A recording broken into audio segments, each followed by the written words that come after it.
Hey everyone, very exciting. We have a special Q&A episode coming up. You can send your voice memo, maybe you'll hear your recording on the podcast, or an email to mailbag@andrewyang.com, and we will do our best to answer your question and have it on the show. This week on Forward.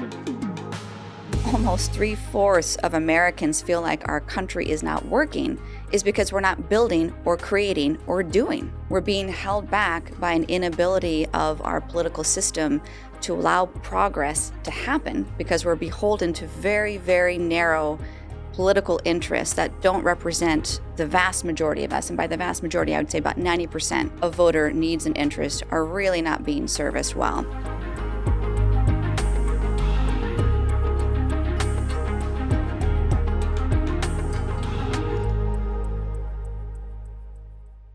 It is my pleasure to welcome to the podcast the brand new CEO of FairVote, former business executive, diplomat, activist for a more inclusive economy, and now the champion of ranked choice voting in America, Meredith Sumter. Welcome, Meredith. Oh, Andrew, thank you. Thank you so much for having me. Yeah, I have to say, you have maybe one of the most important jobs in America, in my opinion. And so, for people who don't know, FYI, I joined the board of FairVote Action several years ago, have been a real fan of the organization's work because you know what they do? They just activate ranked choice voting campaigns around the country. They're a nonprofit. They do have something of a political arm, but the bulk of it is just a C3 that goes around educating people, letting them know what their choices can be. It was originally called the Center for Voting and Democracy to talk about how benign the mission is, like voting in democracy. And they started that back in the 90s. So people would be like, why would you need to have a center trying to champion democracy? And now here we are decades later, and everyone is wondering what the heck is happening with our political system and our elections, and FairVote is actually doing the work. Yes, it's been 32 years in the making, and so this actually marks the end of my second month of taking the helm of FairVote from Rob Ritchie, who remains a key champion for the democracy reform movement and our advisor at FairVote. He co-founded this organization along with his wife, Cynthia Terrell Ritchie, and they've built a wonderful community of movement partners who are now all contributing to this work. Yeah, Rob's been on the podcast, a huge friend and fan of his as well. So let people know a little bit about you and your background, Meredith. Am I right that you grew up in Alaska? Did I make that up? Yeah, no, you didn't make that up at all. Yeah, so I am the daughter of a grocer who grew up mostly in rural Alaska. Wow. Yeah, it was a great upbringing. And I spent my youth helping to stock shelves and, build a better business in what was a challenging business environment, and trying to better serve our customers who come from all different backgrounds in all different ways of thinking. So I think it was that early experience of how are we serving our customers, regardless of the challenges that we face. How do you realize opportunities with these customers and honor them where they are and who they are? We don't always agree, and we rarely do, but I think it was that experience of building that business together. You actually build a community, and you're building value for the people that make up that community. And I think in many ways that parallels the way that I think about our country and how it should function. Wow, let's stock the shelves of democracy, if you will. Make it so people can choose. Imagine if the shelves just had two choices. It'd be pretty lame over and over again. So you grew up in Alaska, went to college in the States. I think you have a graduate degree from the London School of Economics. Mm-hmm. So at some point you kind of transitioned into the business world. You were a business executive, I want to say at HP. Well, yeah, I started out very early at HP and got my groundings there. But actually, I've had a career that has bounced back and forth between the public sector and the private sector. So I've served in government as a diplomat overseas. I've done think tanks. I've helped to advise investors and build movements in the private sector, but it's all been at that sort of intersection of public interest and how systems function and how value is created. Similar actually to your own background, Andrew, and how you came into politics in part with health and education and entrepreneurship and how are we fixing things? How are we building and growing and creating? Yeah, I'm curious how this Fair Vote opportunity was fielded to you, because again, I think it's an awesome org. It's an incredibly important role, and you've been doing work in this direction for a long time, as you're describing. I mean, your last post was as the head of an organization trying to make the economy more inclusive, which is something that I'm obviously like very, very passionate about, and we can talk about some of the big ideas there. But how plugged into the entire electoral reform space were you before Fair Vote came calling? I would say I was much more of a civic duty kind of person. Vote every election. I get involved in my community. I pay close attention to what's happening with our government, but I was not an election reform expert.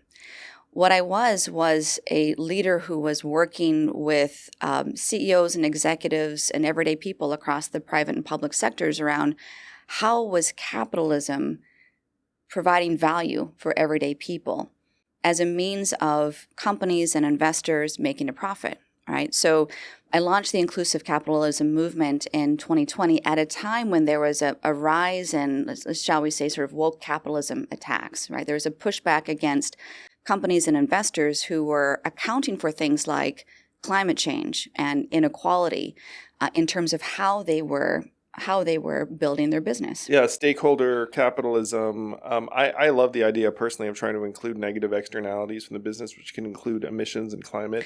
Absolutely. It's a cost, Yes, right? yeah. Right? It's a cost to somebody. It's a cost to the public. Yeah, and yeah, I think exactly. this is right. So right now our markets largely value the positive externalities, the profit that a company can make. But I think we're really at the beginning stages of an earnest look by markets at what is the total cost and benefit of a company at work.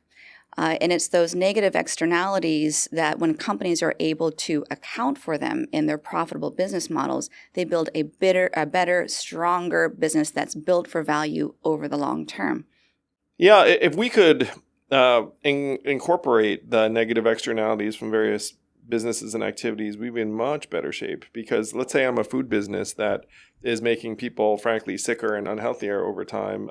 Now, that doesn't hit the company's balance sheet, but it hits the public's balance sheet because eventually those people wind up diabetic and in various healthcare facilities, much of which is borne by the public. So you can translate this across any number of realms. I've been passionate about trying to get a better accounting of of various activities. I think that's the path out.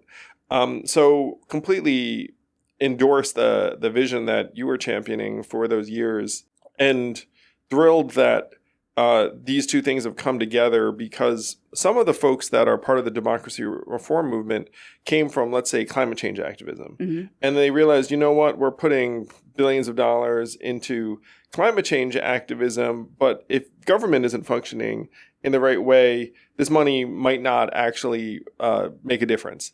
And another area that I believe is falling prey to the same dynamic, education. Yeah. Philanthropists are spending billions of dollars in education, and we're all looking around being like, well, why isn't it working?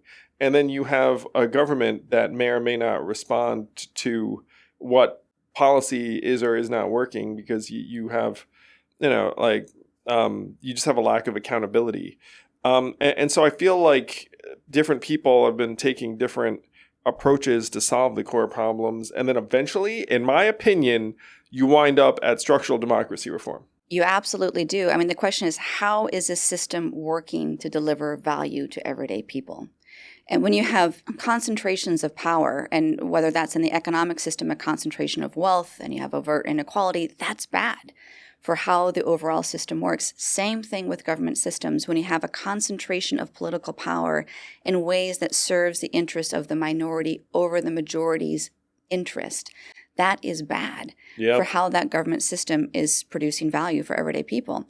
So at Inclusive Capitalism, my job was to build and scale a movement at a time of, let's say, opposition interest and pushing back against companies accounting for things like climate change and inequality and caring about those negative externalities. And we grew from 25 CEOs to 600 CEOs in under 3 years across sectors and geographies, because they could point to the bottom line benefit to their business of caring about these things. And when I stepped down from Inclusive Capitalism, I got a call And the call was from Fair Vote saying, have you ever heard of a thing called ranked choice voting? Well, luckily, I live in Arlington, Virginia, born and raised in Alaska, but I reside with my family in Arlington, Virginia, and that was one of the first counties that have adopted proportional ranked choice voting. Yeah. And so I had heard a bit about it. But where they got me, Andrew, was it was all about, look, your work has been about building movements and systems to deliver value for people. With Fair Vote, we're doing that with a government system. Yes. Right? Amen. Yeah. And that was it. The light switch was turned on and I jumped full in, and it's just it's been a wonderful ride ever since.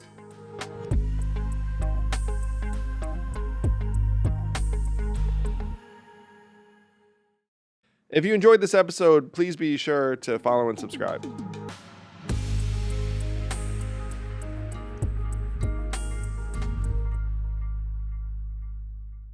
Some of the numbers that I laid out at the Fair Vote Gala last night, the two parties are going to spend $10 billion this presidential cycle, this election cycle, beating each other up, inflaming us. I feel bad for the residents of the swing states because I feel like they're just going to be bombarded by ads nonstop. So sorry, Michigan, Pennsylvania, Wisconsin, Arizona, Nevada, Georgia, Get ready. Yeah, just I guess the TV networks there are all very happy because they'll have this bonanza. But $10 billion being spent this election cycle, $4 trillion federal budget, $100 billion budget in a place like New York City. And so what should we be investing in trying to make these billions and trillions actually more accountable to us? And then if you think, well, geez, if you can imagine something like ranked choice voting at scale, making our government even 20% more efficient and effective and responsive to us, that's, let's call it, $800 billion a year in value. So if you think that Fair Vote has a chance of getting you on that road, then what's an appropriate investment in Fair Vote's activities? And in my mind, you could put just about any number there and it would make perfect sense. You could be like, well, shoot, if we're going to try and unlock hundreds of billions of dollars of value, we should be investing at least $1 billion in ranked choice voting. So please, any mega billionaires out there, feel free to cut Meredith and the gang a blank check because it'll be the best money you ever spent. You're spending a lot of money on trying to address climate change, education, these other things.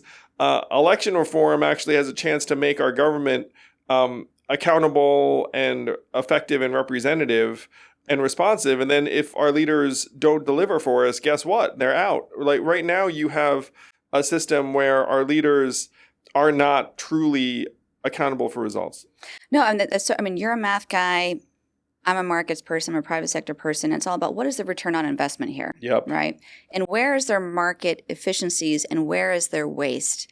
So you just outlined beautifully the levels of waste of investment that is going into campaigns when it's just a very efficient and effective investment in how our elections are working that can just flip the incentive structure.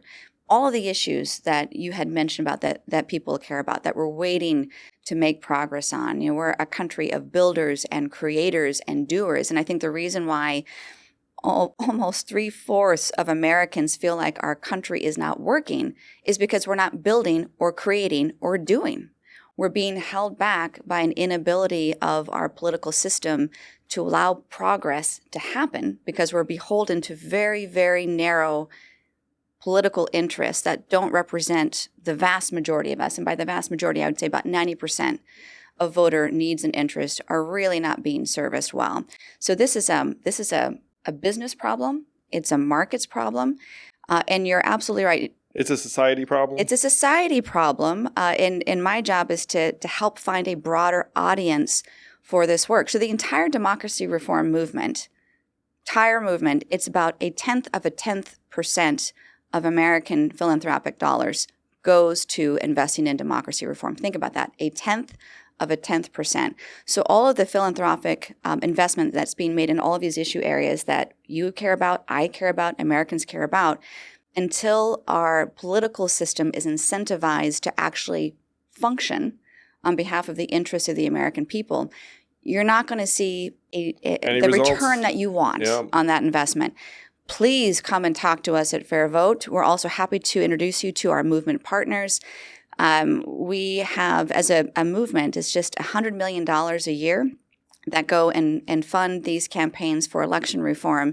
And yet these are very simple, effective, pragmatic reforms that we've got a 20-year track record on how ranked choice voting works. And everywhere it works, voters love it, they understand it, they want more of it, and it delivers not just a fulsome representation of voter views and needs, but it also incentivizes their representatives to meet those needs. And it really enables our elected leaders to lead and legislate and govern. That's why they run for office. But with ranked choice voting, they have a chance. Feel stuck. Yeah. I mean, they have a chance of not only winning a seat, but also keeping their seat and doing the work that their constituents want for them. Yeah, right now it's like if you do the right thing, you're going to lose your job, and then we expect them to do the right thing. Like with ranked choice voting, you do the right thing and you keep your job. And when you talk about these campaigns, in my TED Talk, I said, look, $6 million to change the Alaska system. And then Mary Peltola beats Sarah Palin. Lisa Murkowski beats Kelly Shabaka. If you don't know who that is, it would not have been good. And so $6 million investment in 2020 gets you very, very significant results in 2 years. And that $6 million campaign is evergreen as long as the Alaskan legislators don't do something very, very negative and try and pull back on the reforms. And to be clear, when you say $100 million to the movement for these campaigns, the budget of Fair Vote right now, I want to say is about $6 million. With Fair Vote Action. That's an additional $1.5 million or so. So in my mind, an organization like Fair Vote is already punching well above its weight class, where I think 27 cities in a row have adopted ranked choice voting. There's a lot of progress being made, but there's a lot of work to be done. No, it's true. And the ROI when you're investing in an organization like Fair Vote, we have a staff of 25. The vast majority of them are pure programs, people who are working day in and day out with campaigns at the state level, at the city level, also with both political parties on the uses of ranked choice voting and how it produces stronger, more competitive candidates for stronger parties and better choices for voters. So this tiny organization of 25 people, we are currently active in 35 states and over 50 cities across the country. And I'm not even talking about how we're engaging both political parties as well as national level coalitions on what this reform can do. So you mentioned we have ranked choice voting. It has won the last 27 city ballot measures in a row. It's currently utilized in 2 states, Maine and Alaska. And this November, we could see a tripling of the number of states that are using ranked choice voting. Yes. And I think what's so exciting about this, Andrew, is that, and Rob and Cynthia and the whole democracy reform movement, they've been at this for 32 years. Yep. This is a reform that math people love, yeah, right? That's true. Right? So, so they've been at this for 32 years because it works. And building the data and the research case for it, sharing it out. I think where we are now, though, at this inflection point, is that we need voters who live in ranked choice voting jurisdictions. We need you to tell your story. And we need elected officials who are also representing those jurisdictions to share what it means to be an elected leader in a ranked choice voting jurisdiction. What does that let you do? Your life is better. You're on behalf of your free from the constituents. tyranny of the base. Yes. And the primary. You can actually communicate and govern for the reasonable 50 to 60%, or actually maybe 80% in the middle. So you say that there are maybe 4 more states on the docket for November. Maine and Alaska approved, as most of us know, ranked choice voting over the last couple of cycles. But then in November, I want to say it's Nevada, Oregon, Idaho, Colorado. Those are the 4 states that I think there are a couple of others that there's like some crazy long shot chance that something breaks in. But those are the 4 states you have in mind? Those are the 4 key states, and just think about that. That is, it's taken us 32 years to get to this point. We had Maine in 2016, we had Alaska in 2020, and now we're at 2024, and we've got 4 more states that are likely to have already decided to put, or are likely to put RCV on the ballot this November.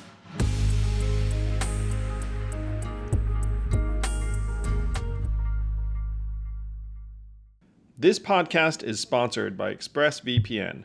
How did you choose which internet service provider to use? The sad thing is, most of us didn't have much of a choice because ISPs operate a lot like monopolies in the regions that they serve. They then use this monopoly position to take advantage of customers, and yes, they even sell your data, your activities to advertisers and big tech companies, and you don't see a dime. That's why I protect my internet surfing and devices with ExpressVPN. When you use ExpressVPN, it's like a magic portal to a perfectly safe and anonymous internet. And don't take my word for it. This is the #1 VPN service according to CNET. It's used by major companies all over the world. So stop handing over your personal data to ISPs and other tech companies who then mine your activity and sell off your information. Protect yourself with a VPN I trust to keep my privacy online. Visit expressvpn.com/yang. That's expressvpn.com/yang to get 3 extra months free. Go to expressvpn.com/yang right now to learn more.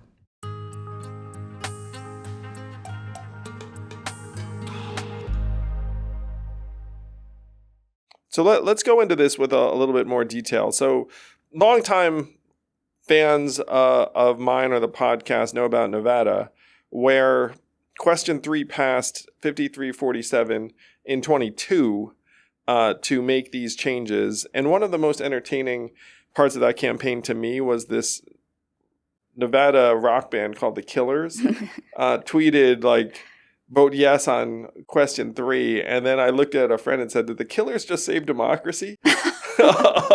So Nevada approved this 53-47, but because of a quirk in the Nevada state constitution, it has to be voted on again. Now, Nevadans clearly like this. They already voted for it once. One of the unknowns is whether the opposition is going to carpet bomb the airwaves with some scare tactics around Question 3. It's going to be Question 3 again, Nevada.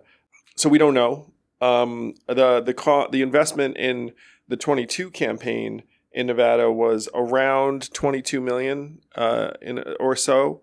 I think a similar amount might get invested this November as well for Nevada. My friends in Nevada, I'm sure I'll be there to help at some point. But we definitely need to win that one because if you look at that, that might be like a $45 million investment. And it's already passed once. We know the people want it.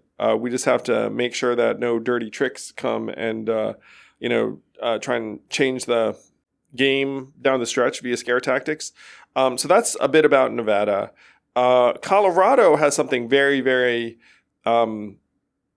frankly, like high stakes going on right now. And this might even have happened by the time this interview airs. But there were some folks in Colorado who managed to insert in this bill that Governor Polis, who, by the way, I like. Anyone who knows who Jared Polis is, like he's one of the good ones in my book. Yeah. But he has a bill on his desk right now that has a bunch of things that I like around election security funding and some very pro-democracy stuff. But then they managed to jam in there and no statewide ranked choice voting until like it happens in like a dozen communities and like a bunch of stuff that I'm not sure is frankly very policy based. Like they cloaked it in the guise of like this is good policy, but it seemed to me to be entrenched interest, just sort of like trying to look out for themselves.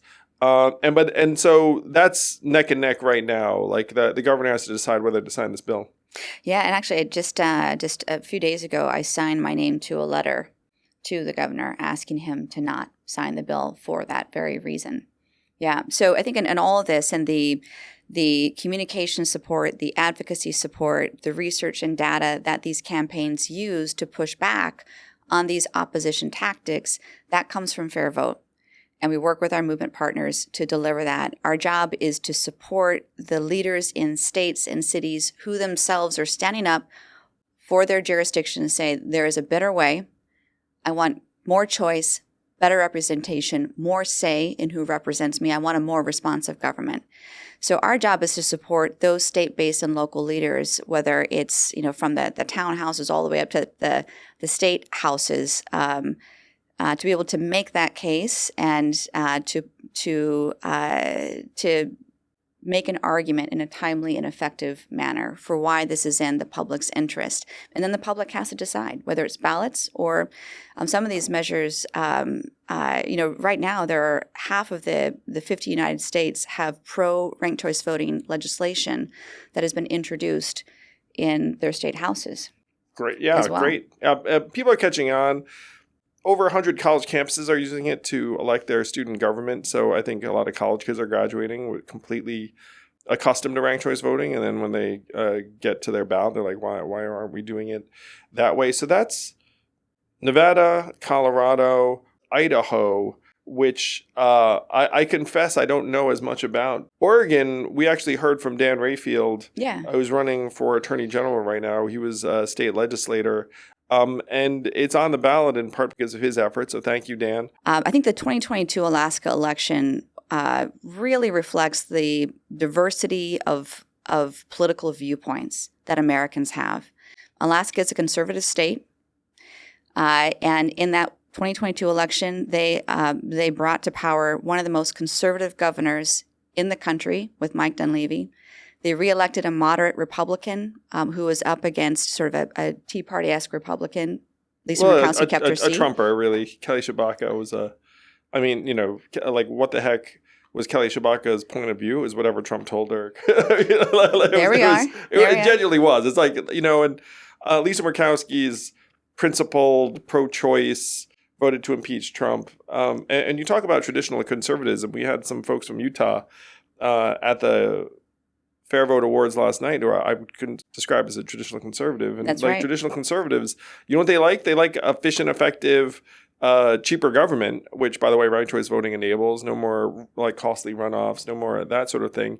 And there are a lot of traditional conservatives who wouldn't be fans of, let's say, Sarah Palin type figure. So when you talk about Idaho, it's really interesting that I'm sure there are some traditional conservatives who are very pro the set of changes. And then there are some folks, in my opinion, off to their right, who enjoy minority rule, really. Yeah, I think that's what it comes down to. And with Alaska, it was that House race where you had Sarah Palin against Mary Peltola, and then the third candidate was also a Republican. He was dropped because he was ranked third, but his votes, his second choice votes as a Republican candidate, many of them went to Mary, the Democrat, and that put her over the line. And that is what got the more conservative elements of the Republican Party upset about this. Sarah Palin lost because she was not a competitive candidate, period. She was strong in her particular party base, but she couldn't build a broader coalition of support of Alaskans across the moderate parts of her party and beyond. And that's why she didn't win. And so when it comes down to it, it's a majority winning candidate who is incentivized to work on behalf of their constituents more broadly. And that's what really this is all about. Yeah, you have winners who represent the majority of their constituents, as opposed to now you might have a figure, I'm just going to call this out, like someone like J.D. Vance wins a Republican primary in Ohio with, I think, 32% of the vote. And then, cruises to a general against someone I actually know and I'm going to see tonight. You can have winning candidates with 32% of the vote in the traditional or less. Yeah. And by the way, this is why Maine made the change, is that they had governors win with less than 50% of the vote. And we're like, this is dumb.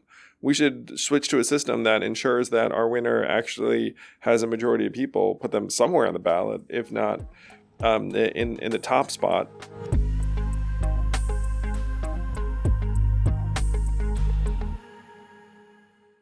This podcast is sponsored by Helix Sleep. I've always been a big mattress guy. I've thought, hey, if you're going to do something for 8 hours a day, you might as well do it right. And with Helix Sleep, you can get a mattress that is made just for you. I took the Helix Sleep quiz and I was matched with a Dawn mattress because I wanted something that felt firm and I sleep on my back. If that resembles you, maybe you'll wind up with the same mattress as me, but take the Helix Sleep quiz and you will be sent a personalized mattress that you can try risk-free for weeks on end. I know it would be weird to return a mattress. I have a friend who did it, but you're not going to want to return this one. It's going to become the mattress in the house. My kids love the Helix sleep mattress the most, even though it was not made for them in mind. And if you don't want to take my word or my kids' word for it, Helix has been awarded the #1 mattress pick by GQ and Wired magazine. Helix is offering 20% off all mattress orders and 2 free pillows for our listeners. Go to helixsleep.com/yang. That's helixsleep.com/yang. This is their best offer yet, and it won't last long. With Helix, better sleep starts now.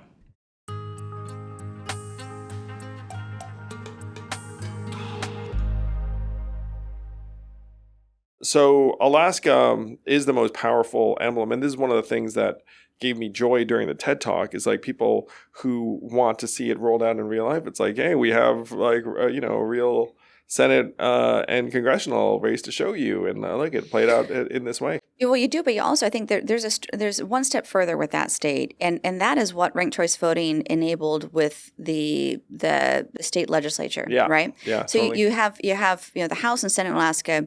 It is Republican controlled, and the largest and most powerful caucus is the bipartisan caucus.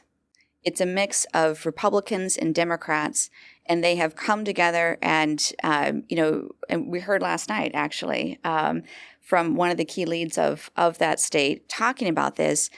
It really has incentivized Alaska's state leaders to come together. They don't agree on the issues, but they agree on areas where they have common interests that they can make progress on.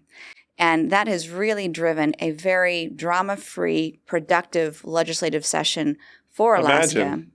It's government working, it's democracy working, and that's what we need to see in states clear across the country. Yeah, these reforms, what they do is they free you from being under the thumb of the party, whatever the heck that means, because you're like, wait a minute, as long as most of my people are into something, I can run. I can run again and win, so I don't need to worry about the party boss as much.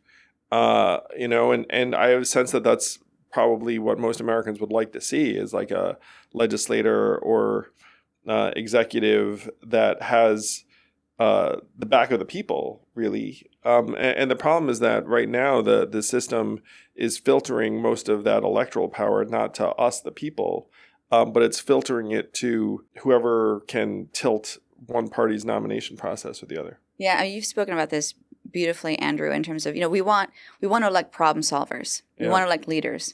And then what happens to those leaders once they get elected? When they're trying to solve problems, their job is undermined because they could get primaried if they're actually going to do the work that we expect them to do for the progress that we all want to see. And I think that's a very powerful point. Most Americans that I talk with as well, there is this perception that people who are elected into office, well, they got in with a majority, right? No, they really don't. And I think that's very important. That, as well as you may want to support, and you might have a candidate that you're supporting who is a problem solver, but because the entire system is set up to disincentivize leadership in problem solving, unless you're addressing the issues of that narrow, more partisan base, you're not able to get anything done. And that's why that ROI, if you're going to be investing, please invest in reforming the election system so that in order to win and keep your job, you're beholden to your constituents and not to, let's say, a more partisan party interest that is telling you what you can and cannot vote for. Amen.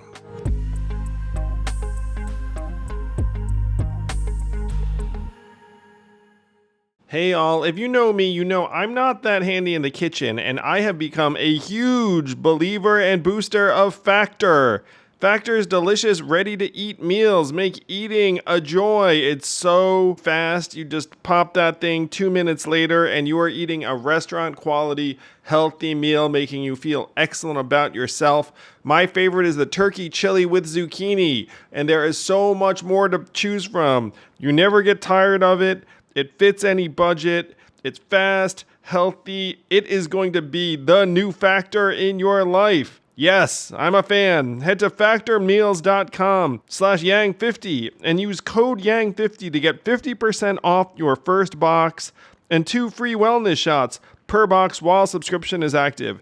That's code yang50 at factormeals.com/yang50 to get 50% off your first box. Get Factor today. It's going to change the way you eat.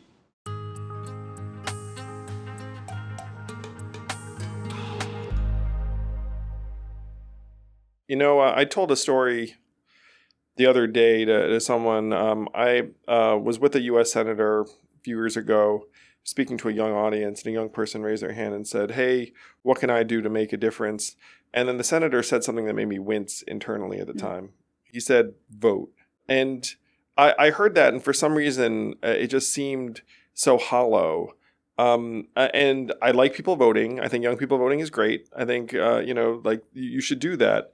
But to use this presidential election as an example, your votes will not matter at all unless you happen to live in one of the 6 swing states that it might genuinely be contested. The rest of it, irrelevant. 90% of these congressional races, your race is probably already decided, before anything has happened, honestly. And so if you go to a young person and say, "Hey, if you vote, everything's going to be better, your problem's going to be solved," the young person actually doesn't believe it anymore. And you know what? They're probably right.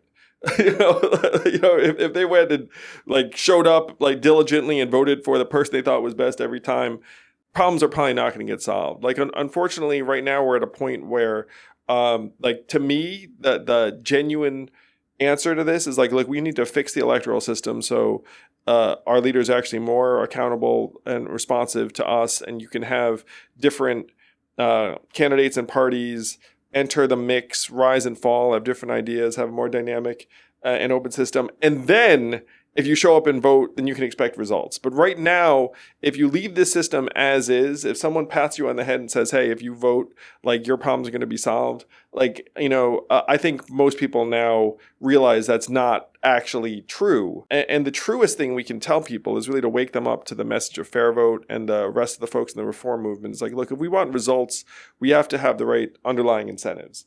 And ranked choice voting will make it so that, believe it or not, a majority of people have to be for a person for them to win. Because like you just said, Meredith, right now it's just not the case.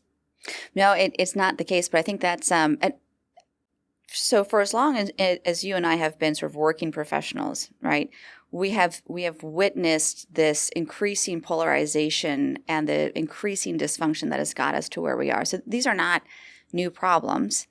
But I think the reason why so many of us as Americans feel disaffected, feel disconnected from our own country is because we're not doing the work that we typically are known for and that we typically do. We're not doing the work of government and we're not democracy. innovating. We're not modernizing our own machine. We're just letting ourselves get ground up by this increasingly dysfunctional and corrupt machine, and then wondering why the heck it's not working. Yeah. And the thing I love about you, Meredith, and Fair Vote's work is out of the 80% of fed up Americans who frankly just throw their hands up and complain or check out, it's you want to raise your hand and be like, "Hey, if you're fed up, this is the way to fix it." We're over here actually being innovative and constructive and productive and doing the work. So come on in.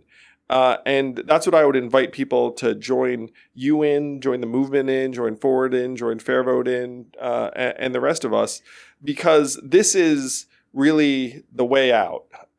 And it's the only way out, in my opinion, that doesn't involve some very, very historically nasty and even violent and tumultuous times. Yeah, and whatever happens in November 2024, Fair Vote is going to be focused on continuing to win. And so I think one thing that I would want to share with your listeners, Andrew, is just the word agency. Agency. Yeah. And for those jurisdictions where, if you're in a city or a state where you've got ranked choice voting, your vote counts and it matters, and you have a responsive government. And I want you to share that story out. I need you to share with your fellow Americans what that feels like when you are part of that building of your community, of your state, and the rebuilding of our country from the ground up. The problem is not going to be solved from the top down.